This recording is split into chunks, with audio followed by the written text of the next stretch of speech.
আমাদের মাঝে ইতিমধ্যে উপস্থিত হয়েছেন আমাদের বিএনপির সহ সম্পাদক সাবেক ছাত্রনেত্রী হেলেন জেরিন খান এবং আমার সামনে উপবিষ্ট আজকের এই বাউল দলের যে আলোচনা সভা এবং এই আলোচনা সভায় এবং আমার সামনে উপবিষ্ট আমাদের প্রিয় সাংবাদিক ভাইরা, আসসালামু আলাইকুম। বক্তব্য রাখবেন আমাদের প্রধান অতিথি।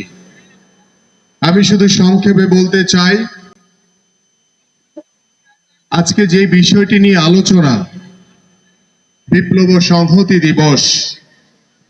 আপনারা জানেন 1971 সালে মহান স্বাধীনতা যুদ্ধে শহীদ রাষ্ট্রপতির জিয়াউর রহমানের স্বাধীনতা যুদ্ধের ঘোষণার মাধ্যমে বাংলাদেশের লক্ষ লক্ষ মানুষ স্বাধীনতা যুদ্ধে ঝাঁপিয়ে পড়েছিল।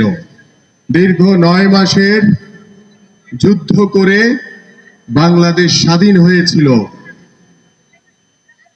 জিয়াউর রহমান তিনি নিজে মুক্তিযুদ্ধ করেছেন এবং মুক্তিযুদ্ধকে নেতৃত্ব দিয়েছিলেন।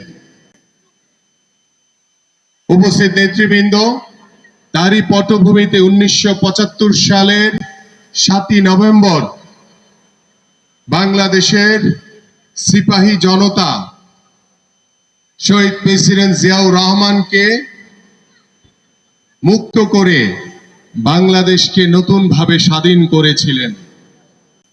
সেই স্বাধীন বাংলাদেশের পটভূমিতে বাংলাদেশের জনগণ তখন শহীদ রাষ্ট্রপতি জিয়াউর রহমানকে বাংলাদেশের রাষ্ট্র পরিচালনার দায়িত্বভার দেন এবং তিনি অল্প সময়ের ভিতরে বাংলাদেশের কৃষিতে বিপ্লব ঘটিয়েছিলেন, শিল্পে বিপ্লব ঘটিয়েছিলেন, গার্মেন্টস সেক্টরে বিপ্লব ঘটিয়েছিলেন এবং জনশক্তি রপ্তানিতে বিপ্লব ঘটিয়েছিলেন।